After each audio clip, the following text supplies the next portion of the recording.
નમસ્કાર મિત્રો, આપ સૌનું સ્વાગત છે. કોળી વંશ એટલે કે કોળી સમાજ, શાક્ય, મૌર્ય, મલ્લ, નાગ, લીછવી અને હરિયક વંશ માટે ગૌરવ અને ગર્વ કરવા માટેની ઐતિહાસિક હકીકતનો વિડીયો આજે આપણે જોશું. આ વિડીયો જોયા બાદ કોળી, ઓબીસી, એસસી એસટી સમાજને સમજાશે કે આપણા માટે કેવી ગર્વની વાત છે. ગુજરાતમાં જેની સૌથી વધુ વસ્તી છે ને તેવા કોળી સમાજ અને જે ઓબીસી આજનો સમાજ છે, એસસી એસટી સમાજ આ વાત જાણશે. આજનો વિડીયો બરોબર ધ્યાનથી જોશે, જાણશે તો એની છાતી ગર્વથી ફૂલી જશે. આવું ગૌરવ, આવું ગર્વ બીજે ક્યાંય તમને નહીં જોવા મળે. બીજા કોઈ સમાજને દુનિયામાં બીજા કોઈ નહીં લઈ શકે.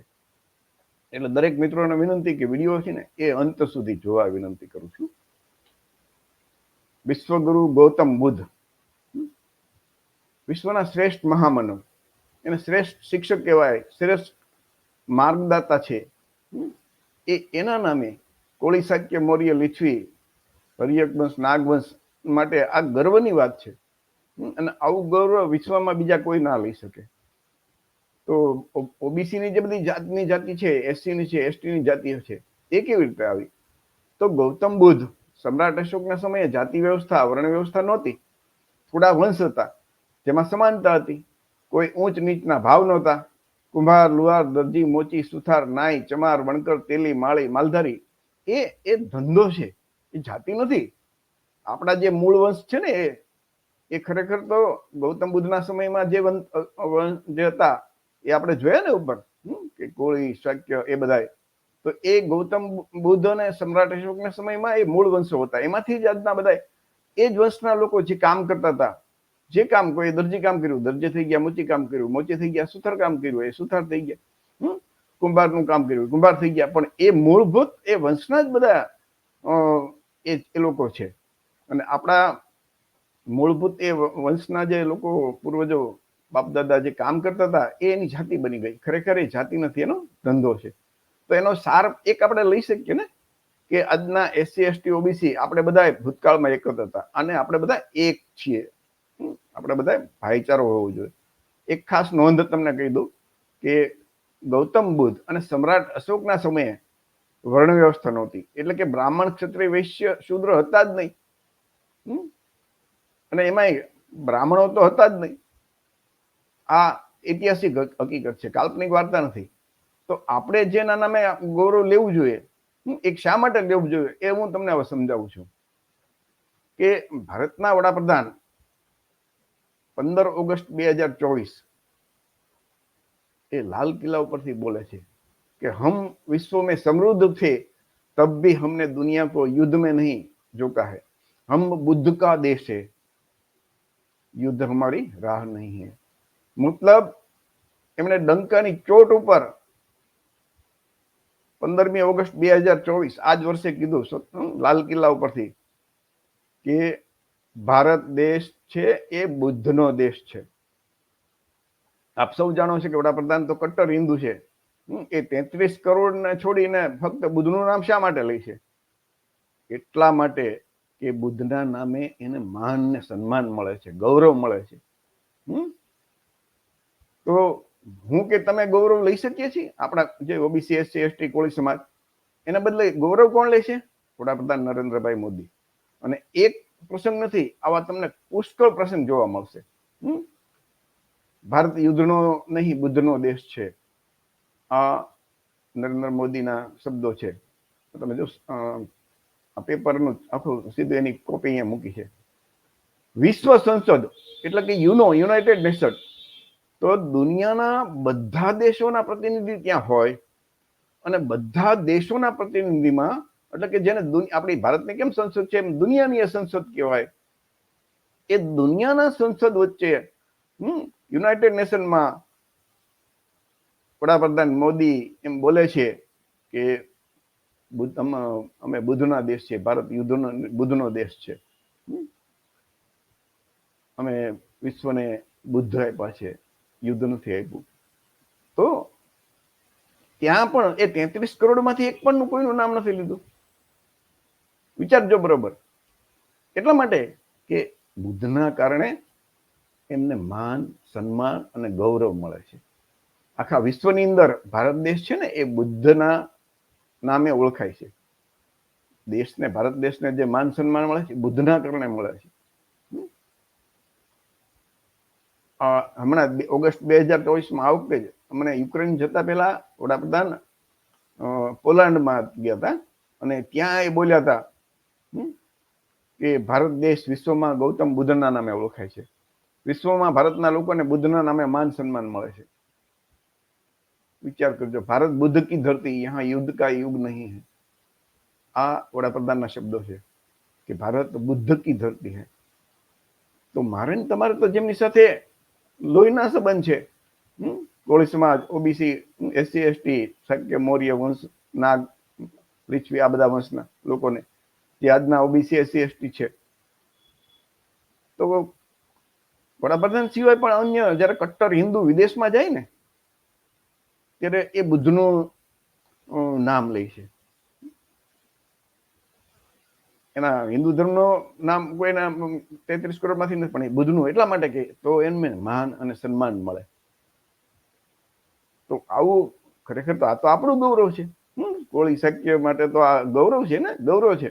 આનાથી વધારે આપણા માટે તો ગૌરવ શું હોઈ શકે?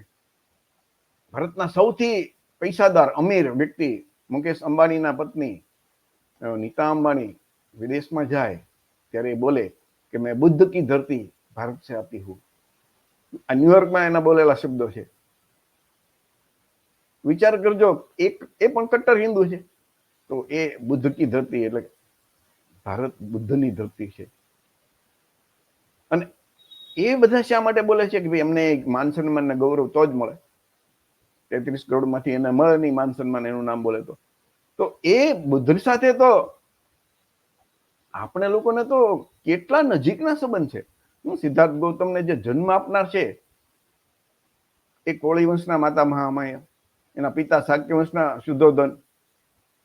અને આપને યાદ દેવરાવી દઉં કે ગૌતમ બુદ્ધના સમયે માતૃ સંસ્કૃતિ ચાલતી હતી. પિતૃ સંસ્કૃતિ છેલ્લા 1000 વર્ષથી જ આવી.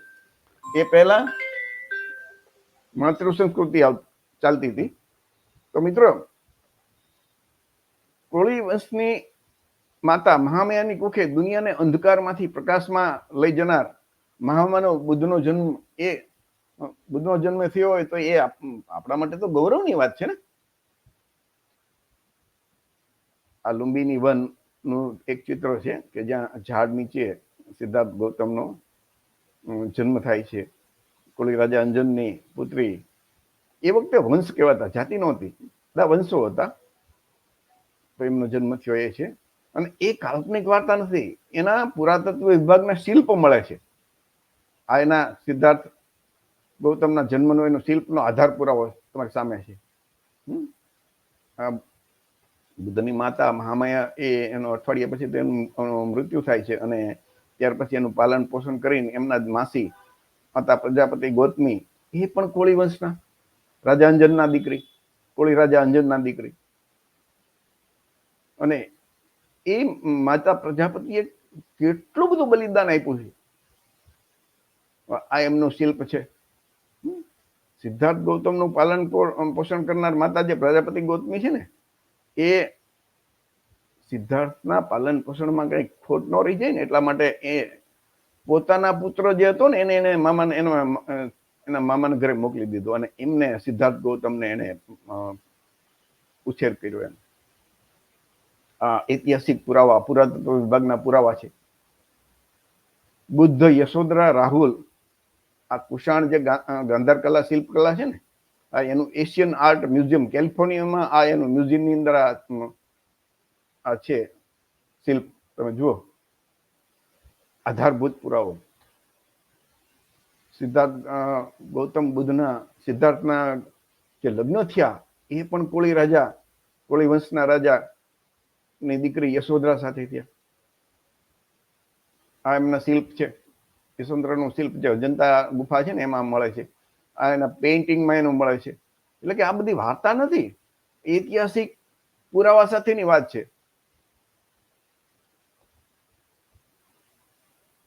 ગૌતમ બુદ્ધ એ જ્યારે સિદ્ધાર્થ ગૌતમ બુદ્ધ બન્યા વૈશાખી પૂનમના દિવસે, અને એમણે જયારે પહેલું પ્રવચન આપ્યું ને એ સારનાથમાં, એનું શિલ્પ છે, આજની તારીખે તમે સારનાથમાં જાઓ તો તમને એ 2500 વર્ષ પહેલાના એ પુરાવા તમને મળશે.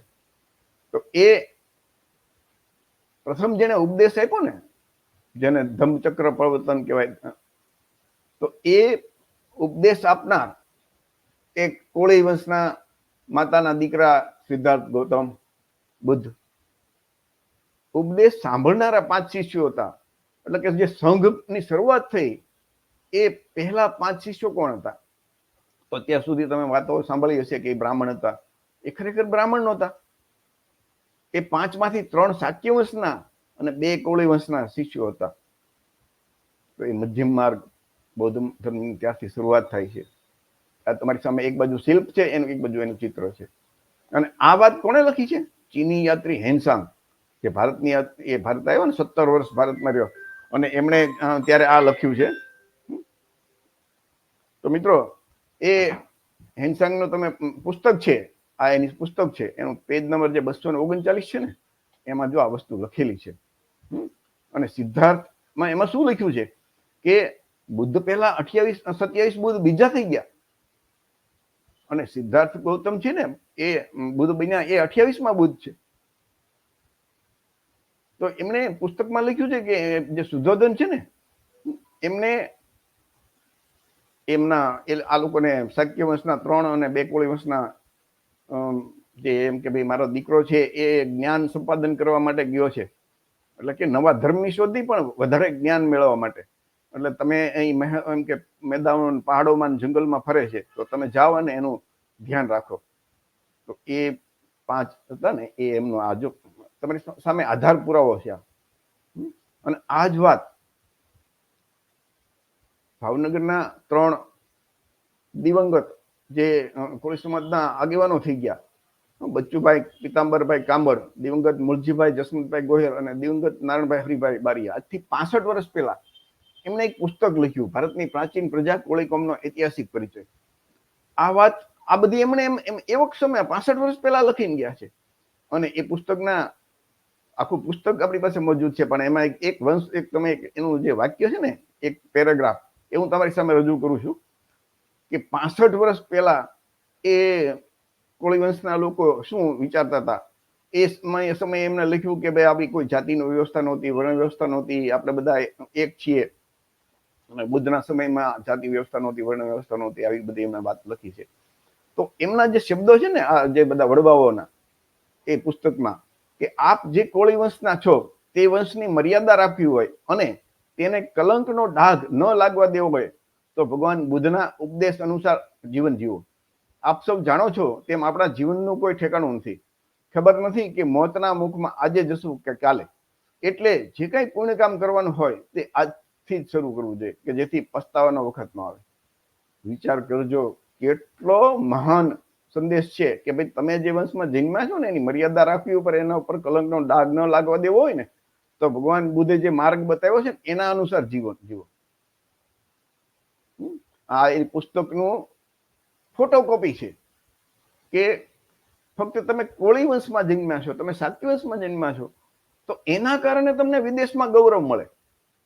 એ અને આ જે કોળી શાક્ય આ બધી છે ને, એ નાગવંશમાંથી જન્મેલા બધા વંશો છે. હર્યક, મૌર્ય, લીછવી, મલ્લ, આ બધા મૂળભૂત રીતે બધા એક છે. તો આમાં એ પુસ્તકમાં લખ્યું છે કે ભાઈ તમને વિદેશમાં બર્માથી એમના જે આવ્યા હતા, બર્મા બુદ્ધ કાઉન્સિલના અધ્યક્ષ, એમણે કોળી સમાજની લોકોને 6/5/55 રોજ અજમેરમાં એમણે એક બુદ્ધની મૂર્તિ ભેટ આપી હતી. અને એ લોકો વિદેશમાં કોળી વંશના લોકો જાય તો એમને આદર અને સન્માન આપે છે, ભાઈ તમે તો બુદ્ધના જનની માતા મહામાયાના વંશધર, તમે કોળી છો. એટલે કે ગૌતમ બુદ્ધના કારણે કોળી સમાજને કેટલું માન અને સન્માન મળે છે. આ 6/5/55 વાત છે. એટલે કે ડોક્ટર બાબા સાહેબ આંબેડકરે 14 ઓક્ટોબર 1956 રોજ બૌદ્ધ ધર્મની દીક્ષા લીધી. પણ કોળી સમાજના જે અજમેરના લોકો હતા ને, એ તો એને 1952 બૌદ્ધ ધર્મની દીક્ષા લીધી હતી. તમે ત્યાં સર્ચ કરજો ને તો એક રાહુલ સુમન છાવરા કરીને છે, બૌદ્ધાચાર્ય થઈ ગયા. અને આજે પણ એક એમનું ત્યાં બૌદ્ધ વિહાર અજમેરમાં તમને જોવા મળશે. બીજું ગૌતમ બુદ્ધની વિશેષતા શું? તો કે વિશ્વના 5 શ્રેષ્ઠ મહામાનવ હતા ને, એ એમાં ગૌતમ બુદ્ધ છે. આ કોલંબિયા વિશ્વવિદ્યાલયના સર્વેમાં તો વિશ્વના 5 શ્રેષ્ઠ મહામાનવ પહેલો નંબર ગૌતમ બુદ્ધનો છે. વિચાર તો કરો. એ ઈશ્વર તરીકે નથી જોવાતા એને, એ મહામાનવ તરીકે. તમારી જેમ એક કોળી માતાની કુખે એ જન્મ એનો થયો હતો. તો એ આપણા માટે ગૌરવની વાત છે. અયોધ્યામાં ગયા વર્ષે, મીન્સ કે આજ વર્ષે વડાપ્રધાને અયોધ્યા મંદિરમાં ભગવાન રામની મૂર્તિનું અનાવરણ કર્યું. તમે જોયું ને, એ મંદિર ખુલ્લું કર્યું. એ મૂર્તિમાં બરોબર ધ્યાનથી સાંભળજો, હિન્દુ ધર્મ મુજબ વિષ્ણુના 10 અવતારોની જે વાતો આવે છે, એ વાત મુજબ પહેલો અવતાર છે મત્સ્ય, પછી કુર્મ, વરાહ, નરસિંહ, વામન, પછી પરશુરામ, રામ, કૃષ્ણ, બુદ્ધ અને કલ્કી. તો એ રામ તો છે, બુદ્ધ પહેલા કૃષ્ણ, એની પહેલા રામ. તો એ રામની મૂર્તિ મૂકી, એમાં બુદ્ધની મૂર્તિ સાથે છે. એટલે કે આ 10 જે બ્રાહ્મણ હિન્દુ ધર્મમાં જે અવતારોની કથા છે ને, એમાં બુદ્ધની મૂર્તિ પણ અંદર છે. અને ત્યાર પછી હવે જે અવતાર થશે ભવિષ્યમાં, એ કોણ? તો કે કલ્કી અવતાર થશે. હમણાં કલ્કી પિક્ચર આવી ગયું. તો અત્યાર સુધી અત્યારે લેટેસ્ટ અવતારની જે માનો કે જે છે, એ લેટેસ્ટ અવતાર કોનો ચાલે છે? તો કે ગૌતમ બુદ્ધ અવતાર અત્યારે ચાલે છે. એના પહેલા કૃષ્ણ થઈ ગયા છે, રામ થઈ ગયા છે. અને એ તો માનો કે તમે એક યુગની વાત કરીએ તો કેટલા લાખો વર્ષ પહેલાની વાતો બધી વાર્તા એમાં લખી છે.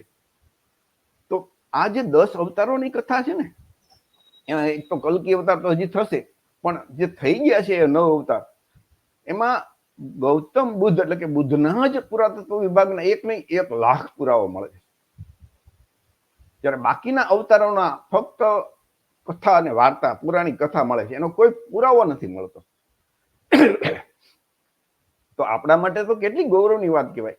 આજે મને કોઈ પુસ્તક હોય તો લેટેસ્ટ એની જે એડિશન હોય, આવૃત્તિ હોય, આપણે એને માન્ય ગણીએ ને. તો અવતારોમાં તો લેટેસ્ટ અવતાર જે હિન્દુ ધર્મ, માનો કે આપણે કોઈ ધર્મ બીજા ધર્મની વાત જ નથી કરતા. ઘણા લોકોને એમ કે બુદ્ધની વાત કરીએ તો એમ કે તમે બીજા ધર્મની વાત કરો. અરે હિન્દુ ધર્મના શાસ્ત્રોમાં તો બુદ્ધને વિષ્ણુનો અવતાર દેખાડ્યો છે, 9મો અવતાર. બીજા ધર્મની ક્યાં વાત જ છે આમાં? અને એ 9મા અવતાર તરીકે ગૌતમ બુદ્ધ છે. અને એના પછી કોઈ અવતાર થયો નથી. રામકૃષ્ણ, પરશુરામ, એના કોઈ પુરાવા મળ્યા નથી અગાઉના વર્ષ. અને એ અવતારોની બધા લાખો વર્ષ પહેલાની વાત છે. અને આપણે બધા અત્યારે ભણ્યા ગણ્યા છીએ, વિજ્ઞાન જાણીએ છીએ, સાયન્સ જાણીએ છીએ, ભૂગોળ જાણીએ છીએ, ઇતિહાસ જાણીએ છીએ. આપણને ખબર છે કે 11-12 હજાર વર્ષ પહેલા તો આખી દુનિયામાં પથ્થર યુગ હતો. લોકોને કપડાં પહેરવાની ભાગ નહોતી. જે કઈ તો એમાં લાખો વર્ષ પહેલાની કે કઈ વાતો જ આવે. તો ગૌતમ બુદ્ધ છે તે 2563 વર્ષ પહેલા એનો જન્મ થયો, ક્યાં થયો, એના પુરાવા ઐતિહાસિક 1 નહીં 1 લાખ પુરાવા મળે છે ગૌતમ બુદ્ધના. અને આખું વિશ્વ જાણે છે. તો પુરાતત્વ વિભાગમાં આટલા અવતારોમાં ફક્ત એક બુદ્ધનો જ પુરાવો મળે છે. બીજા કોઈનો પુરાતત્વ વિભાગનો પુરાવો નથી. જેને એમ કહીને કે આધારભૂત ડોક્યુમેન્ટ કહેવાય, ડોક્યુમેન્ટરી એવિડન્સ, પુરાવો, આધારભૂત પુરાવો બીજા કોઈનો નથી મળતો, ફક્ત બુદ્ધનો મળે છે. તો એ એટલા માટે આપ સૌની જાણકારી માટે. ત્યાર પછી આ રામગ્રામ છે. તો મિત્રો એક બહુ અગત્યની વાત છે, આપણા માટે ગૌરવ લેવા જેવી વાત છે કે ગૌતમ બુદ્ધનું અવસાન થયું ને, એનું મહાપરિનિર્વાણ, મૃત્યુ. તો પછી એમને જે એનું અગ્નિ આપે ને પછી જે એના અસ્થિ ફૂલ વધે ને, એ અસ્થિના 8 ભાગ પાડવામાં આવ્યા હતા. અને એ 8 જુદા જુદા રાજાઓને, લીછવી, મલ્લ, કોળી, શાક્ય, મૌર્ય, એ બધા લોકો રાજાનો ભાગ આપવામાં આવ્યો હતો. તો એમાં એક ભાગ કોળી લોકોને મળ્યો હતો. અને એ કોળી લોકોએ, કોળી રાજાઓએ કે કોળી વંશના લોકોએ એ રામગ્રામમાં એના ઉપર એક મોટો સ્તૂપ બનાવેલો. અને એ સ્તૂપ એ આ જગ્યા તમારી એની સામે આધારભૂત પુરાવો છે. અહીંયા જો એનું બોર્ડ પણ છે. તો એ સ્તૂપ છે એ કોળી રાજાના ભાગમાં આવ્યો હતો. તો એ ગૌતમ બુદ્ધ પછી 200 વર્ષ પછી સમ્રાટ અશોક જયારે આવે છે, તો સમ્રાટ અશોકે આખા દેશની અંદર બૌદ્ધ ધર્મનો પ્રચાર પ્રસાર કર્યો અને 84,000 વિહાર કર્યા, આખું ભારત બૌદ્ધમય બનાવ્યું હતું. તો એ સમયે સમ્રાટ અશોકે, જે બૌદ્ધ રાજા કહેવાય અને દુનિયાનો મહાન સમ્રાટ, એમણે આ જે જુદા જુદા 7 રાજાઓના જે અસ્થિ એના ઉપર મોટા મોટા સ્તૂપ બનાવ્યા હતા ને, એનું ખોદકામ કરીને એ અસ્થિ બહાર કાઢ્યા. અને 8મો ભાગ જે રામગ્રામ હતો એ ત્યાં એના સૈનિકો ખોદવા આવ્યા અને ત્યાં ગયા એ બધું લેવા માટે, એ અસ્થિના અવશેષો ખોદીને સ્તૂપમાંથી. ત્યારે એ રામગ્રામના કોળીઓ ત્યાં આખા ભાઈઓ બહેનો બધા 2 કે 3 દિવસ સુધી એમના બેઠા રહ્યા. કોઈ જાતનો રાજાની સામે વિરોધ તો કરાય જ નહીં, પણ એ શાંતિથી ત્યાં ફરતા બેઠા રહ્યા. અને જયારે સમ્રાટ અશોક ખુદ ત્યાં આવ્યો તો એમને પણ લાગ્યું કે આ લોકોની બહુ ઈચ્છા છે ને એ નહીં લેવા દે, એટલે કે એની સાથે અને પ્રેમથી એ તો માને એમ હતા નહીં, એટલે કે તો સારું. પછી સમ્રાટ અશોકે એક વધારાનો ત્યાં એને સ્તૂપ બનાવ્યો અને એ 8મો ભાગ છે એ એમનામ અકબર રાજ્ય પીડ્યો છે. બાકીના જે 7 ભાગ હતા ને બુદ્ધના અસ્થિના અવશેષના, એના 84,000 ભાગ પાડવામાં આવ્યા. વિચાર કરજો, એની અંદર એના માનો કે આપણે કેમ બારગામથી કોઈ માનો કે એમ કે ભાઈ અમે યાત્રાએ ગયા હતા ને પછી 100-200 ગ્રામ પ્રસાદી લાવે ને પછી ભાવનગરમાં આવીને પછી 5 કિલો પ્રસાદીમાં એ પ્રસાદી ભેળવી દે ને પછી એમ કે આ બધી આ તો ફલાણા ઢીકણાની નાની પ્રસાદી છે એવી રીતે વેચે. એમ એ 7 સ્તૂપના જે અવશેષો હતા એના 84,000 ભાગ કરીને 84,000 વિહાર બનાવ્યા, એમાં એને વહેંચી દીધા. ફક્ત એક કોળી લોકોનો જે કોળી વંશના લોકોનો જે સ્તૂપ હતો ને રામગ્રામ, એ આજની તારીખ સુધી મોજૂદ છે. અને આ 3 મહિના પહેલા યુપી સરકારે એની મંજૂરી કેન્દ્ર સરકાર પાસેથી મેળવી કે એનું ઉત્ખનન કરવું અને એ ખોદાણ કામ કરવું. એટલે એમાંથી 2500 વર્ષ પહેલાની ઓરિજિનલ વસ્તુ છે એમાંથી બહાર નીકળશે. એનું બીજી બધી જગ્યાએ એનું ઉત્ખનન થઈ ગયું, ફક્ત એક આ રામગ્રામનો જે સ્તૂપ છે ને એનું હજી ખોદકામ નથી થયું, એનું ઉત્ખનન નથી થયું, પુરાતત્વ વિભાગે નથી કર્યું.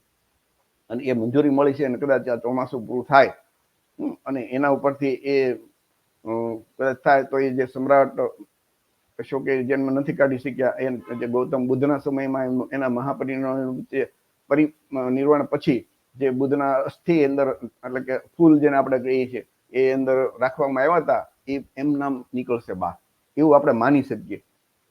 તો આ કોળી વંશ માટે કેટલું ગૌરવની આવું ગૌરવ દુનિયામાં બીજું કોઈ નથી લઈ શકે એમ કે ગૌતમ બુદ્ધ સાથે આટલા નિકટના સંબંધ હોય.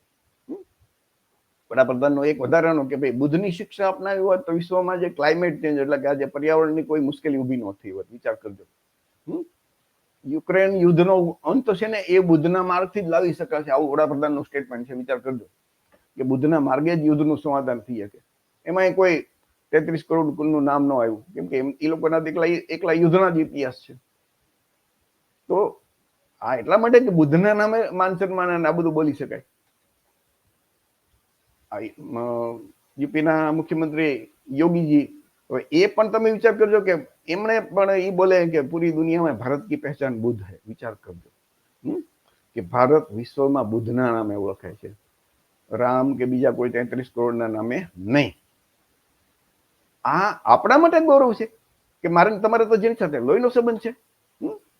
ભારતનું રાષ્ટ્રપતિ ભવન, બરોબર યાદ રાખો, રાષ્ટ્રપતિ ભવનમાં ફક્ત ને ફક્ત ગૌતમ બુદ્ધનું સ્ટેચ્યુ, એની મૂર્તિ છે. 33 કરોડમાંથી બીજા એક પણ નહીં.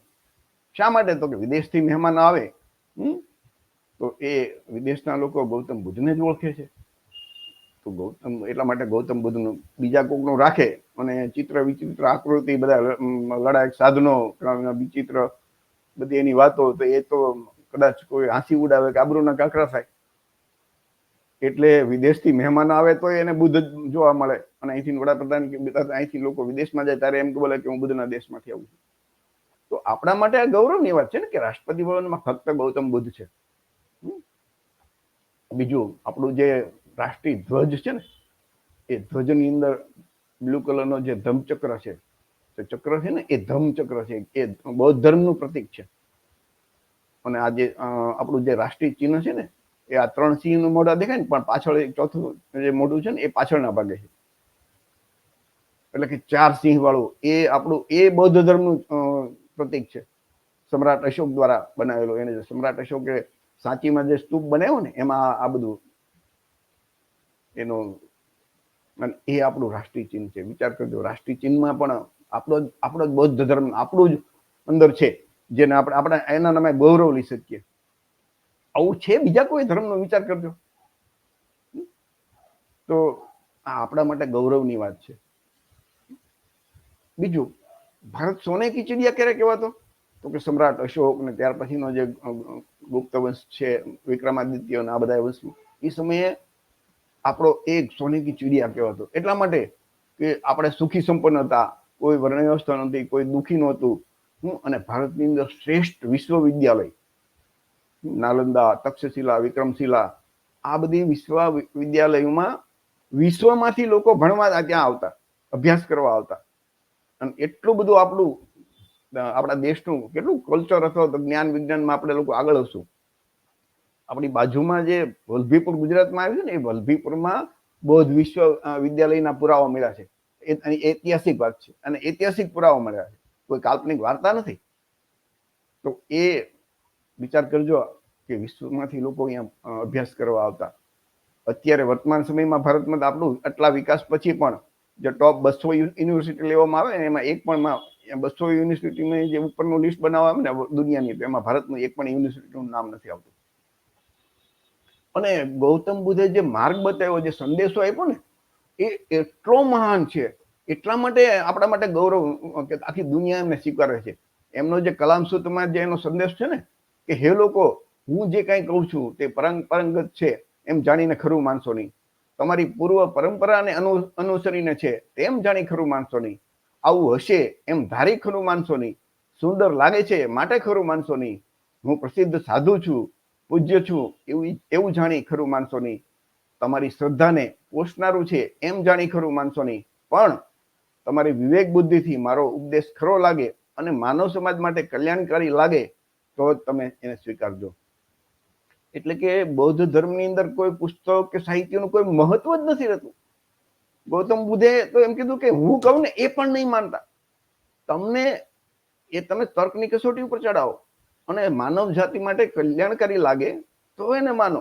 તમે એ રસ્તે, ગૌતમ બુદ્ધ માર્ગદાતા છે, એમને કીધું કે મેં રસ્તો તમને બતાવ્યો છે, તમે એના ઉપર ચાલો. અને ચાલ્યા પછી તમને એમ લાગે કે ના, આમાંથી ફાયદો છે, આનાથી આપણું કલ્યાણ થાય છે, તો તમે માનજો. તો આવું કહેનાર દુનિયાના એકમાત્ર ધર્મ સ્થાપક ગૌતમ બુદ્ધ છે. બાકી તો બધી જગ્યાએ તમે જુઓ તો શું આમ કેવી વાતો બીજા ધર્મના આવતી હશે. ગૌતમ બુદ્ધનું સ્થાન પણ એમણે નથી રાખ્યું. ફક્ત એમનો જે માર્ગ છે, ધમ્મ છે, એમનો ઉપદેશ છે, પંચશીલ અને અષ્ટાંગ માર્ગ, એ જ મહત્વનું છે. એટલે બૌદ્ધ ધર્મમાં કોઈ સાંભળેલી કે પુસ્તકની વાતોને એટલું મહત્વ ક્યાંય નહીં આપતા કે આમાં આમ લખી નાખ્યું છે, આમ કેમ નહીં. તર્ક બુદ્ધિથી વિચારવાનું કે એ યોગ્ય છે, કુદરતના નિયમોને આધીન છે, માનવ સમાજ માટે કલ્યાણકારી છે, પંચશીલોને એનું પાલન થાય જેમ છે, તો બરોબર છે, તો એનું માનવાનું. બાકી કોઈ સાંભળેલી કે પુસ્તકમાં લખેલી વાત બૌદ્ધ ધર્મમાં માનવામાં આવતી નથી. એટલા માટે બૌદ્ધ ધર્મ એ વિશ્વમાં શ્રેષ્ઠ ધર્મ ગણાય છે. કાર્યકારણનો સિદ્ધાંત વિચાર તો કરજો કે કાર્યકારણનો સિદ્ધાંત શું? એટલે કે કોઈ પણ ઘટના બને ને તો એ ઘટના એમનામ નથી બનતી. આખા વિશ્વની અંદર કોઈ પણ ઘટના બને તો એ ઘટના પાછળનું કારણ, એક નિશ્ચિત કારણ હોય છે. તો ગૌતમ બુદ્ધે કીધું કે આપણા જીવનમાં દુઃખ ઉત્પન્ન થાય ને, તો એ દુઃખ એમનામ ઉત્પન્ન નથી થતું. દુઃખ ઉત્પન્ન થવા માટે કોઈ એક નિશ્ચિત કારણ હોય છે, અને એની શોધ ગૌતમ બુદ્ધે કરી. એને 4 આર્ય સત્ય આપ્યા. તો એ કાર્યકરણનો સિદ્ધાંત છે એ 1905માં આલ્બર્ટ આઇન્સ્ટાઈને આ સૂત્ર E=mc², તમે જોયું કે ભાઈ એનર્જીનું ક્યાંય નાશ ન થતો, એ પરિવર્તન થાય છે. અને પ્રતીત્ય સમુત્પાદ કાર્યકારણનો સિદ્ધાંત જે 2500 વર્ષ પહેલા ગૌતમ બુદ્ધે એની શોધ કરી. વિચાર તો કરો. અને દુનિયાના એ પહેલા વૈજ્ઞાનિક ગણાય છે ગૌતમ બુદ્ધ. તો મારા તમારા માટે કેટલી ગૌરવની વાત ગણાય. ગૌતમ બુદ્ધનું જે એક વાક્ય છે ને, એ દુનિયાનું બેસ્ટ મોટિવેશનલ વાક્ય, એટલે કે પ્રેરણાદાયક વાક્ય ગણાય છે. અપદીપો ભવ, એટલે કે ખુદ પોતાના ઉદ્ધારક બનો. દુનિયામાં એનો અર્થ બીજી રીતે આપણે એમ કરી શકીએ કે દુનિયામાં કોઈ સંત ફકીર કે ગોળ તમારો ઉદ્ધાર નહીં કરી શકે. તમારો ઉદ્ધાર ખુદ તમે જ કરી શકશો. અપના પ્રકાશ ખુદ બનો. અને આ બધું છે એ ખોટી તૃષ્ણા બધી દુઃખોનું મૂળ છે, અને ખોટી તૃષ્ણા છે એ અજ્ઞાનના કારણે થાય છે. તો આવું કહેનાર કે તું તારો દીપક બન, ખુદ પોતાના દીપક બનો, આવું કહેનાર દુનિયાના પહેલા ધર્મ સ્થાપક છે ગૌતમ બુદ્ધ. બૌદ્ધ ધર્મમાં કુદરતના નિયમ અને વિજ્ઞાન વિરુદ્ધની એક પણ વાત તમને જોવા નહીં મળે. અને એટલા માટે બૌદ્ધ ધર્મને વૈજ્ઞાનિક ધર્મ કહેવામાં આવે છે.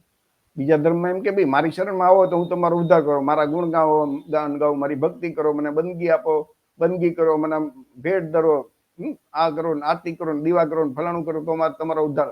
બૌદ્ધ ધર્મમાં એવું નથી. બૌદ્ધ ધર્મ ખુદ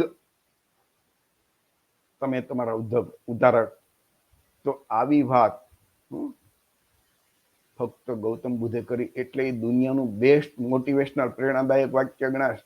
તમે 2 કલાકનું કોઈનું પ્રેરણાદાયક લેક્ચર હોય ને વક્તા એનું સાંભળો એને કરતા એમ કે ખુદ અપદીપ ભાવ એ માણસને જો સમજાઈ જાય તો એ બેસ્ટ વાક્ય છે, દુનિયાનો શ્રેષ્ઠ વાક્ય ગણાય છે મોટિવેશનલ તરીકે, પ્રેરણાદાયક તરીકે. કાર્યકારણનો સિદ્ધાંતમાં એ આપણે જોયું. અને ગૌતમ બુદ્ધે કીધું કે અજ્ઞાનતાને કારણે આ બધી આ તૃષ્ણા ઊભી થાય છે, દુઃખ છે. એટલે માટે જ્ઞાની બનો, ધાર્મિક જ્ઞાની બનો. બૌદ્ધ ધર્મનું જે બુદ્ધનું જે ઉપદેશ છે ને એના નાના બબ્બે વાક્યોમાં જે પદ છે એને ધમ્મપદ કહેવાય. ધમ્મપદ પુસ્તક વિશે, આ પુસ્તકની તમારી સામે કોપી છે. એ પુસ્તક વિશે તમને એક વાત કરી દઉં કે દુનિયાની દરેક ભાષા લેંગ્વેજમાં જો જેનું ભાષાંતર થયું હોય, ટ્રાન્સલેશન થયું હોય તો એવું એક માત્ર દુનિયાનું પુસ્તક છે ધમ્મપદ. દુનિયાની તમામ ભાષાઓમાં એનું ભાષાંતર થયું છે. અને બુદ્ધના જે નૈતિક ઉપદેશોનો એમાં સૂત્રના રૂપમાં સંગ્રહ છે. અને વિચાર કરજો કે આવું ફક્ત ધમ્મપદ માટે જ કહી શકાય, બીજા કોઈ પુસ્તક માટે આવું નથી બન્યું. તો એ પણ આપણા માટે ગૌરવની વાત કહેવાય. તમે બૌદ્ધ ભિક્ષુઓ તમે જુઓ કે ભિક્ષુણી હોય એના સંઘ જુદા હોય, તો એમની જે શીલ અને સંસ્કાર તમે જુઓ તો સૌથી પહેલા કે એક તો જુદું રહેવું, મહિલા અને પુરુષોને જુદું રહેવું પડે. બીજું સત્તા અને સંપત્તિથી દૂર રહેવું પડે. તો બાકી હિન્દુ ધર્મના સાધુ તમે જો સંતો કે બાબા કે દાદા કે દીદીના કેટલા બધા કૌભાંડ બહાર આવ્યા જ કરે છે સત્તા માટે, સંપત્તિ માટે. પછી બધી મહિલાઓની સાથે બધા દુષ્કૃત્યો આ તે એ કેટલાયના ખૂન થતા તમને જોવા મળે. તો બૌદ્ધ ધર્મની અંદર એના ભિક્ષુઓ તમે જુઓ કે એ કેટલું મહાન છે. તો દુનિયાના લોકો બૌદ્ધ ધર્મથી પ્રભાવિત શા માટે થાય છે કે આટલું બધું શીલ અને સંસ્કાર તમે એમાં જોવા મળે છે. વિચાર કરજો, આખા દુનિયાની અંદર અત્યારે બૌદ્ધ ધર્મ ફેલાઈ ગયો છે. અને જેનો જન્મ ભારતમાં થયો અને જેનો ગૌતમ બુદ્ધ સાથે મારે તમારે તો એ લોહીના સંબંધ છે. તો દુનિયાના જે શ્રેષ્ઠ વૈજ્ઞાનિકો કે વિદ્વાનો જે હોય મોટાભાગે નાસ્તિક હશે. એને કોઈને કેમ કે જે માણસ પાસે ખૂબ જ્ઞાન થઈ જાય પછી એને કોઈ ધર્મની જરૂર નથી પડતી. પણ માનો કે એ વૈજ્ઞાનિકો છે કે એવા નાસ્તિકો થઈ ગયા, એમને પણ જયારે કોઈ રાજા એમ કે બંદૂક નહીં તમારે એક ધર્મ તો સ્વીકારવો જ પડે. તો આ બધા વૈજ્ઞાનિકના સ્ટેટમેન્ટ છે કે ભાઈ તમારે કોઈ એક ધર્મ તો તમારે સ્વીકારવો જ પડશે. તો એમ કહેશે અમે બૌદ્ધ ધર્મ સ્વીકારશું. એટલા માટે કે બૌદ્ધ ધર્મમાં અમે સ્વતંત્ર છીએ.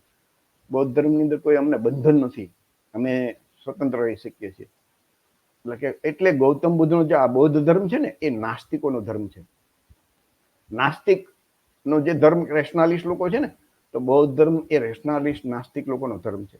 બૌદ્ધ ધર્મમાં ઈશ્વર નથી, ઈશ્વરના અવતારો નથી, ગયો જન્મ, આવતો જન્મ, પુનર્જન્મ, કર્મકાંડ એવું કઈ છે જ નહીં.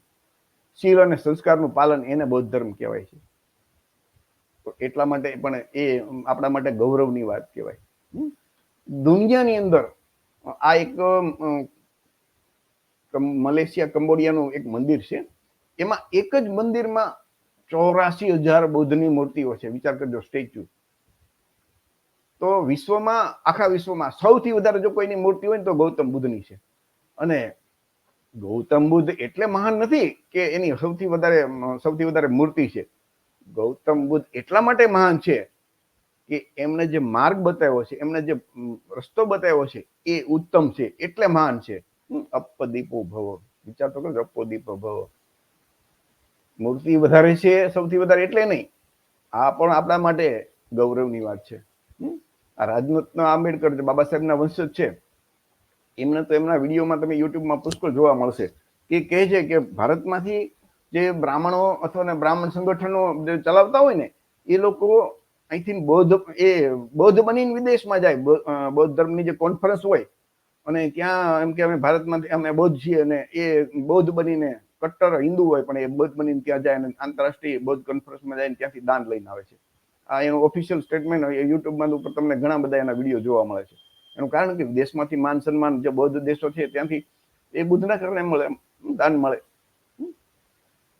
અને આ જ વાત ભારતના સૌથી વિદ્વાન, ભારત રત્ન, બંધારણના ઘડવૈયા, ઓબીસી એસસી એસટી જે આપણો સમાજ છે અને ભારતની તમામ મહિલાઓ એને માનવી હક અધિકાર આપનાર, 32 ડિગ્રી 8 ભાષાના જાણકાર, ભારતના સૌથી વિદ્વાન, ભારત રત્ન, બંધારણના ઘડવૈયા ડોક્ટર બાબા સાહેબ આંબેડકરે દુનિયાના બધા ધર્મનો અભ્યાસ કર્યા પછી તારણ આપ્યું કે બૌદ્ધ ધર્મ શ્રેષ્ઠ છે. વિચાર કરજો, બૌદ્ધ ધર્મ શ્રેષ્ઠ ધર્મ છે.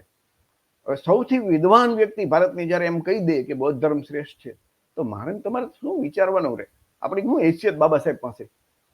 વિચારો, 14 ઓક્ટોબર 1956 ના રોજ કુલ 14 તારીખે 15 ને 16 3 દિવસમાં 10 લાખ સાથીઓ સાથે એને બૌદ્ધ ધર્મની દીક્ષા આપી.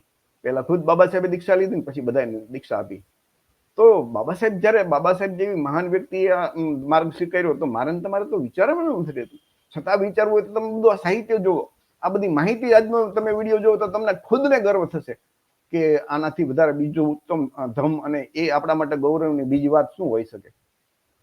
બાબા સાહેબને કારણે આપણે જો ઓબીસી એસસી એસટી સારા કપડાં પહેરીને સારા હક અધિકાર અત્યારે આપણે આમ જે બેઠા છીએ કે આપણે જીવીએ છીએ, તો બાબા સાહેબ ઉપર વિશ્વાસ તો હોય કે નહીં આપણે બધાને? કે બાબા સાહેબે કીધું હોય એટલે વિચારવાનું ન રહે. અને માનો કે છતાં વિચારવું હોય તો તમે સાહિત્ય વાંચો, જાણો, તર્ક કરો, એટલે તમને સત્ય સમજાઈ જશે. બાબા સાહેબે કે જન્મથી જ આ બધું નહોતું જાણ્યું, પણ એમને ગુરુ જે કબીર, સંત કબીર અને જ્યોતિરાવ ફૂલને વાંચ્યા, જાણ્યા, સમજ્યા અને આ બધો અભ્યાસ કર્યો, હિન્દુ ધર્મ શાસ્ત્રોનો બધોનો ધર્મનો અભ્યાસ કર્યો, પછી એમને આ સમજાણું. તો ભારતમાં રહેતા, ગુજરાતમાં રહેતા કોળી વંશના, કોળી લોકો, શાક્ય વંશના લોકો, મૌર્ય, નાગ, મલ્લ, લીછવી, જે મૂળભૂત વંશના જે આજના વંશો જે છે એના વારસદાર આજના ઓબીસી એસસી એસટી સમાજ માટે તો આનાથી બધું ગૌરવ શું હોઈ શકે? ગર્વ શું હોઈ શકે? પ્રાઇડ બીજું શું હોઈ શકે? આપણે તો ગૌતમ બુદ્ધ સાથે લોહીના સંબંધ છે મિત્રો. આપણે ગૌરવ લઈએ છીએ કે નહીં? તમે વિચારજો ખુદ, કે જે વડાપ્રધાન નરેન્દ્રભાઈ મોદીથી મને નીતા અંબાણીથી માંડીને તમામ લોકો લે છે કટ્ટર હિન્દુઓ ગૌરવ, એ કોળી સમાજના, શાક્ય વંશના કે ઓબીસી એસસી ના લોકો બુદ્ધનું નામ લેતા એવા કેટલા હશે કે જેને શરમ લાગતી હશે, કે શરમાતા હશે. આજના ઓબીસી એસસી એસટી આપણે શું ગૌતમ બુદ્ધના નામે આટલું ગૌરવ લઈએ છીએ? અને એ લોકો ગૌરવ લે છે. એક નહીં, આમ ડંકાની ચોટ ઉપર ખુલ્લે આમ કહે છે, વિશ્વની સંસદમાં પણ બોલે છે. તો આપણા માટે જે ગૌરવ છે, આવું ગૌરવ દુનિયામાં કોઈ બ્રાહ્મણ ક્ષત્રિય કે વૈશ્ય લઈ શકે? વિચાર કરજો. અથવા તો દુનિયાના બીજા કોઈ દેશમાં, જે દુનિયા આખા દેશો બૌદ્ધ ધર્મ ચાલે છે, કોઈ લઈ શકે? આપણે લઈ શકીએ. કોળી, શાક્ય, કોળી વંશના લોકો, શાક્ય વંશના, મૌર્ય, આ બધા જે આપણે ઓબીસી એસસી એસટી, આપણા માટે એ ગૌરવ છે. અને આપણું ગૌરવ આપણે ભૂલી જઈએ તો શું થાય? તો જાગ્યા ત્યારથી સવાર મિત્રો, જાગ્યા ત્યારથી સવાર. આ તમે વિડીયો જોયો, તમને આમ ગર્વનો તમારા શરીરના રોડા ઉભા થઈ જાવ છો કે આટલી મહાન જે વાત છે એનાથી કેમ અમે અજાણ છીએ, કેમ અજ્ઞાન છીએ, કેમ શા માટે દૂર રહ્યા? અમારું જે ગૌરવ છે અમે નથી લેતા અને બીજા લઈ જાય છે. એમાં કઈ વાંધો નથી આપણને. ગૌતમ બુદ્ધના ધર્મમાં માનવતા છે, સમાનતા છે, કોઈ જાતિવાદ નથી, વર્ણ વ્યવસ્થા નથી, બધા એક સમાન છે. તો એ ગૌતમ બુદ્ધનું નામ, એનું કામ, એનો માર્ગ, એનો ધમ, એ આપણા માટે ગૌરવ અને પ્રાઇડ, અભિમાન કે માટે, સન્માન માટે પૂરતું છે. આનાથી વધારે બીજું કોઈ સન્માન આપણને કોઈ ન આપી શકે. અને ડોક્ટર બાબા સાહેબે કીધું ને કે ભાઈ સમાન કે સન્માનને બદલે ગમે એટલું પદ મળે ને તો એ જતું કરવું જોઈએ. બૌદ્ધ ધર્મની અંદર આપણને સમાનતા છે, માનવતા છે, સન્માન છે. અને હિન્દુ ધર્મની અંદર આ એક કથાકાર છે ને, એ ભાઈ રાજુભાઈ કથાકારે થોડાક લગભગ વર્ષ 6-8 મહિના પહેલા બોલ્યા હતા કે કોળી ઠાકોર સમાજને એને નીચ ગણાયો હતો. વિચાર કરજો. કથાકારે આવું કીધું ને, કોળી ઠાકોરને નીચ, તો બધાનું લોહી ઉઠ્યું કે આવું કેમ અમારા સમાજને કહી જ ન શકાય ને. અને બાબા સાહેબનું જે વાક્ય છે ને કે સમાન કે સન્માનના ભોગે ગમે એટલું પદ મળે ને ઠુકરાવી દેવું જોઈએ. તો રાજુભાઈ કથાકાર છે એ બોલે તો બધાને ખરાબ લાગે, પણ હિન્દુ ધર્મના શાસ્ત્રોમાં શુદ્ર વર્ણ માટે તો જે કઈ લખેલું છે એટલું બધું ખરાબ લખેલું છે કે સહન ન થઈ શકે. આપણે મોટા ભાગના લોકોએ 99% લોકોએ વેદ પુરાણ, વાલ્મીકી રામાયણ, રામચરિત માનસ કે મનુસ્મૃતિ કે વિષ્ણુ પુરાણ, ભાગવત પુરાણ, ભગવદ્ ગીતા એવું વાંચ્યું જ નથી. અને એ બધા ગ્રંથોમાં તમે શું શું લખ્યું છે તમે વાંચો તો ખરા તો ખબર પડે. એની વિગત વધારે અત્યારે નથી આપતું કે હિન્દુ ધર્મ શાસ્ત્રોમાં શુદ્રો એટલે કે જે હિન્દુ છે અને બ્રાહ્મણ, ક્ષત્રિય અને વૈશ્ય એટલે કે વાણિયા નથી. તો બ્રાહ્મણ, ક્ષત્રિય અને વાણિયા નથી તો હિન્દુ ધર્મમાં 4 વર્ણ છે. જે ઓબીસી, એસસી, એસટીમાં જે શુદ્ર વર્ણના લોકો ઓબીસી ને પોતાને હિન્દુ માનતા હોય તો એ હિન્દુ વિદ્યા ક્યાં નથી, બ્રાહ્મણ, ક્ષત્રિય કે વૈશ્ય, તો વિદ્યા એ શુદ્ર વર્ણમાં આવે. અને એના માટે સહન ના થાય શકે. બધું એમાં ખરાબ લખેલું નથી બોલતો, એ સહન આપણાથી ન થઈ શકે એટલું ખરાબ લખેલું છે. આ રાજુભાઈ કથાકાર બોલે તો આપણને બધાનું લોહી ઉકળી ઉઠે, પણ હિન્દુ ધર્મ શાસ્ત્રોમાં લખ્યું છે તો કઈ નહીં. કોઈ કેમ કોઈનું લોહી નથી ઉકળતું? શું લોહી નથી? લોહીને બદલે પાણી છે? શા માટે આવું સહન કરવું જોઈએ જે ધર્મશાસ્ત્રોમાં લખ્યું? જે આપણું ગૌરવ છે, સન્માન છે, એમાં માનવતા, સમાનતા આપણું ગૌરવ છે, એને આપણે ત્યાં તો અજ્ઞાનના કારણે એ આપણે નથી સ્વીકારી શક્યા. તો આનું કારણ વ્યક્તિ આ જાણ્યા પછી કોઈને એમ નહીં થાય કે અમે આનું જાણ્યા પછી તો સૌને સોમાન ને સન્માન ને ગૌરવ વાલું લાગશે. હિન્દુ ધર્મના શાસ્ત્રોમાં ખાલી એક પેજમાં હું તમને બતાવું કે મનુસ્મૃતિમાં કે ભગવાને શુદ્ર માટે એક જ કર્મનો આદેશ આપ્યો છે કે ઉપલા 3 વર્ણની ઈચ્છા વિના સેવા કરવી. વિચાર તો કરો, આપણો જન્મ છે બ્રાહ્મણ, ક્ષત્રિય, વૈશ્યની સેવા કરવાની, એમ ઈશ્વરના નામે બ્રાહ્મણ પંડિતો મનુસ્મૃતિમાં લખી નાખ્યું. આપણે સ્વીકારી શકીએ? એ બ્રાહ્મણ પંડિતને કોણે હક આપ્યો? આજના ઓબીસી, એસસી, એસટી જેની વસ્તી છે 75 થી 85%, એ સમાજને ગુલામ બનાવનાર જે શાસ્ત્રને આપણે કેમ સ્વીકારી શકીએ?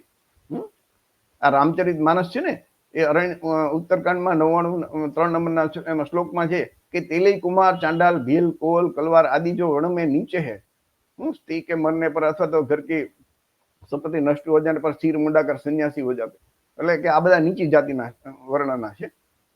પછી વ્યાસમૂર્તિમાં લખ્યું છે કે બઢઈ, નાય, આહિર, ચમાર, કુંભાર, બંજારા, કિરાત, કાયસ્થ, માળી, કુર્મી, બાંસફોડ, સ્થાવર, ચાંડાલ, બારી, સ્વપંચ અને કોરી એટલે કે કોળી, ઉત્તર પ્રદેશમાં કોરી લખે, તથા બરાબરી કરવાવાળા બધા અંત્યજ એટલે કે શુદ્ર વર્ણના છે આ વ્યાસ સ્મૃતિમાં. આવું તો તમે જે હિન્દુ ધર્મના શાસ્ત્રોમાં તમે વાંચવા બેઠો ને તો ડોક્ટર બાબા સાહેબે આના ઉપર પુષ્કળ લખ્યું છે અને ભારત સરકારે પ્રકાશિત કર્યું છે.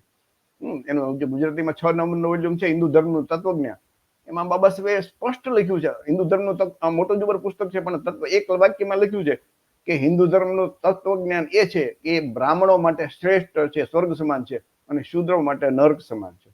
આ બાબા સાહેબના શબ્દો છે. અને એ ગૌતમ બુદ્ધે કીધું ને કે તમે જેવું વિચારો ને એવા બની જશો. તો આપણે માનવતા, સમાનતા, દરેક જીવ પ્રત્યે પ્રેમ, કરુણા, શીલ, સંસ્કારનું પાલન, આવા બૌદ્ધ ધર્મને છોડી અને એનું ગૌરવ લેવાના બદલે જે ધર્મની અંદર આપણને હલકા વર્ણના, નીચ, નાલાયક, અધમ જાતિના, અધિકાર વંચિત, શૂદ્ર ક્યાં છે કહ્યા છે, એમાં શા માટે એમાં રહેવું જોઈએ? માન સન્માન નથી, સ્વમાન નથી. એનું કારણ કે આપણે ભણી ગણીને કલેક્ટર થઈએ, ડીએસપી થઈ, પીએસઆઈ થઈ, પીએ થઈ, ઇવન રાષ્ટ્રપતિ થઈ ને આપણે, તો આપણે શુદ્ર વર્ણમાં જ લઈએ. રાષ્ટ્રપતિની સાથે પણ ભેદભાવ કરવામાં આવે. તો એ હિન્દુ કે બ્રાહ્મણ ધર્મ જેને કરો ને એને વર્ણ વ્યવસ્થા એનો પાયો, એનો બેઝ છે, પાયો છે.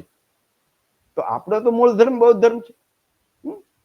અને એ એટલે આપણે જો એક જગ્યાએ ગુલામી છે જ્યાં આપણે નીચ નાલાયક કહી છે, ત્યાં આપણે જો એવું વિચારીએ તો એવા બનવાના છે.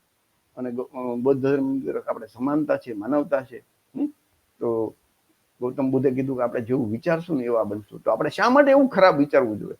અજ્ઞાનના કારણે વિચારતા હતા ને, તો જ્ઞાની બનીએ, જાણીએ. આ બધું આધારભૂત પુરાવા સાથે છે, આર્કિયોલોજી વિભાગના, કોઈ કાલ્પનિક વાર્તા નથી. અને ખરેખર તો હિન્દુ ધર્મના દેવી દેવતાઓ છે ને બ્રાહ્મણ ધર્મના, એનો આપણે ક્યારેય વિરોધ નથી કરતા. કેમ કે હિન્દુ ધર્મે તો ગૌતમ બુદ્ધને વિષ્ણુના અવતાર જાહેર કરી દીધા, એટલે આપણે બીજા ધર્મની વાત નથી કરતા. અને જે હિન્દુ ધર્મના દેવી દેવતા છે ને, એ વર્તમાન દેવી દેવતા એ તમામ એ બૌદ્ધ ધર્મનો જે મહાયાન પરંપરા છે, વજ્રયાન પરંપરા છે, કે એમના છે. વર્તમાન હિન્દુ ધર્મના કોઈ દેવી દેવતાનો વિરોધ કરવાનો નથી, કારણ કે છેલ્લા 1000 વર્ષથી જ આમનું અસ્તિત્વ આવ્યું છે. 1000 વર્ષમાં બૌદ્ધ ધર્મના મહાયાન અને વજ્રયાન પરંપરાના અવલોકિતેશ્વર બોધિસત્વનું બ્રાહ્મણીકરણ કરીને તેને હિન્દુ ધર્મમાં ઈશ્વરના અવતાર તરીકે દેવી દેવતા બનાવી દીધા. કાલ્પનિક શાસ્ત્રોની રચના કરી અને તેમાં શાસ્ત્રોમાં બ્રાહ્મણો ખુદ ઈશ્વરના એજન્ટ બની બેઠા અને એ પોતાને શ્રેષ્ઠ જાહેર કરી દીધા. અને આપણને લોકોને શુદ્ર બધાને, બૌદ્ધને જેમ બુદ્ધને માનવા વાળા હતા એને શુદ્ર જાહેર કરી દીધા. આ બૌદ્ધ ધર્મની જેટલી છે ને આ પોસ્ટો, એ તમને એના શિલ્પ મળશે, અને એની કોપી કેવી રીતે કરી તો એ તમને ફોટો મળશે. આમનું કઈ શિલ્પ નહીં મળે, બૌદ્ધ ધર્મનું શિલ્પ મળશે, આધારભૂત આર્કિયોલોજી વિભાગનો પુરાવો મળશે. ગાંધાર જે શિલ્પકલા હતી ને એનો આ એક તમારી સામે નમૂનો. બીજો તમે નમૂનો તમે તમારી નજર સામે રજૂ કરું. જ્યાં બ્રહ્મા છે એ બુદ્ધના વિચાર કરજો, આ બુદ્ધના શિલ્પ ઉપરથી કોપી કરી, કોઈ બીજું એમાં અકલનો ઉપયોગ ન કર્યો. કૃષ્ણ દમનનો ફોટો છે એ આ બાજુ જે એમની શિલ્પ છે ને આ બાજુ અવલોકિતેશ્વર બોધિસત્વની મૂર્તિઓ પરથી આ બનાવી નાખ્યું. એક બાજુ તમે જો ને ભગવદ્ ગીતા અર્જુનને ઉપદેશ જે બૌદ્ધ કલાકૃતિ ઉપરથી બનાવ્યું. આ શિલ્પ છે, આ બાજુ ફોટો છે. આ બાજુ શિલ્પ છે, રામ હનુમાનની કોપી કેવી રીતે કરી વિચાર કરજો. આ બાજુ શિલ્પ છે બૌદ્ધનું, આ બાજુ ફોટો છે કૃષ્ણનું. તમે જો નાગ દમનનું, એ બૌદ્ધનું ઉપરથી કેવી રીતે કોપી કરી.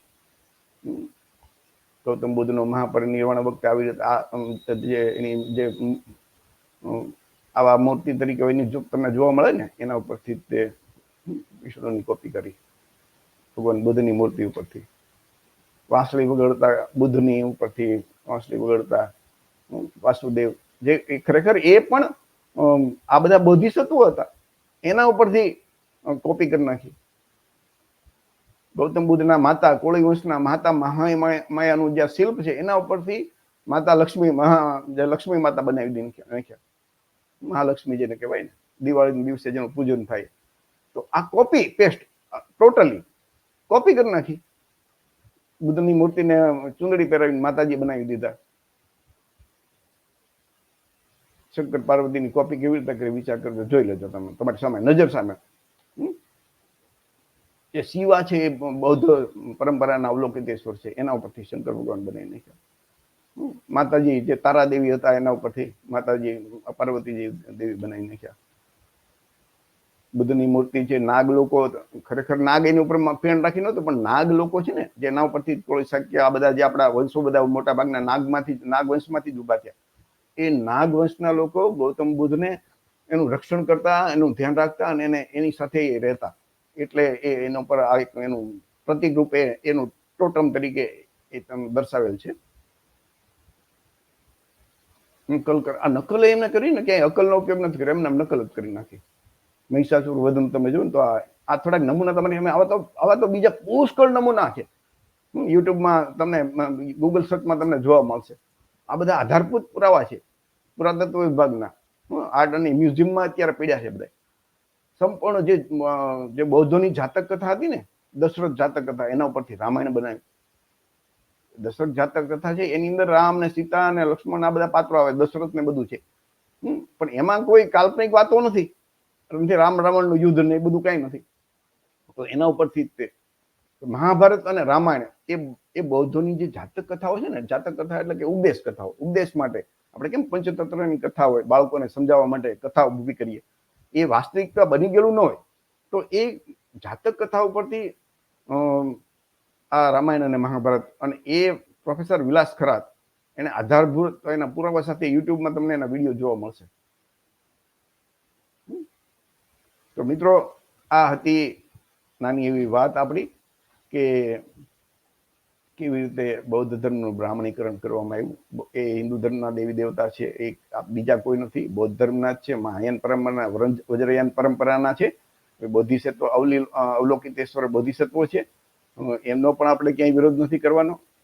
જે એમના નામે અને જે બ્રાહ્મણો એ બ્રાહ્મણવાદ શરૂ કરી અને બ્રાહ્મણોને પોતાને શ્રેષ્ઠ અને પોતે જ શ્રેષ્ઠ અને બાકીના બધાએ ને શૂદ્રો ટૂંકમાં જાહેર કર્યા, અથવા તો નીચે એનાથી નીચે જાહેર કર્યા, અધિકાર વંચિત જાહેર કર્યા. તો એ ખરેખર ત્યાં આપણે શા માટે રહેવું જોઈએ? તો કોળી, શાક્ય, મૌર્ય, નાગ વંશ અને લીછવી વંશના જે આજના SC ST OBC છે, એના માટે તો બુદ્ધ કેટલું બધું ગૌરવ, પ્રાઇડ, અભિમાન છે, વિચાર કરજો. કોળી વંશ માટે તો લોહીના સંબંધ છે, આપણે કહી શકીએ. તો મિત્રો, જાગ્યા ત્યારથી સવાર, તથાગત ગૌતમ બુદ્ધ, જેને વિશ્વગુરુ કહેવાય છે, એનાથી આપણે ગૌરવ લઈએ. એનો જે ધમ છે, એનો જે માર્ગ બતાવ્યો છે, માનવતા, માનવ ધર્મ જેને કહી શકાય, એનાથી ગૌરવ લઈએ. આનાથી વધારે બીજું આપણા માટે શું ઉત્તમ હોઈ શકે? બીજું શું ગર્વ હોઈ શકે? બીજું શું પ્રાઇડ હોઈ શકે? તો દરેક મિત્રોને વિનંતી કે તમારા આજુબાજુમાં દરેક કોળી સમાજના, OBC, SC ST સમાજના આ વિડીયો દેખાડજો કે આપણા માટે આનાથી વધારે ગૌરવ બીજું કોઈ હોઈ શકે ખરું? વિચાર તો કરો, કેટલું ગૌરવ છે ને આપણે એ લઈ નથી શકતા. લઈ કોણ? બીજા લોકો લે છે, ગૌરવ લે છે. તો એનું કારણ શું? તો આપણે અજ્ઞાન, આપણને ખ્યાલ નથી. તો ફરીથી જાગ્યા ત્યારથી સવાર એમ સમજી અને આપણે મૂળ આપણા જે ધર્મની વાત છે એ આપણે જાણીએ, બીજાને સમજાવીએ. આ વિડીયોને એટલો બધો શેર કરજો કે દરેક OBC, ST અને કોળી સમાજના મિત્રોને ખાસ વિનંતી કે દરેક ભાઈઓ, બહેનો અને યુવાનો જે વિદ્યાર્થીઓ અભ્યાસ કરતા હોય એમને પણ વિનંતી કે તમે આ વિડીયો ખાસ જોજો. અને જે આપણી ચેનલ છે ને ઝલકારી ટીવી, એને સબસ્ક્રાઇબ કરજો. એના ઉપર અત્યારે 500 થી વધારે વિડીયો આવવા પડ્યા છે કે જે આપણો SC ST OBC કોળી સમાજનો સર્વાંગી વિકાસ થાય એવી વિચારધારા ધરાવતો વિડીયો અને બધી એવી વાતો, એ 500 થી વધારે વિડીયો એ ઝલકારી ટીવી ચેનલ, જે યુટ્યુબ ચેનલ છે, એના ઉપર પડ્યા છે. અને એ તમે જોજો મિત્રો.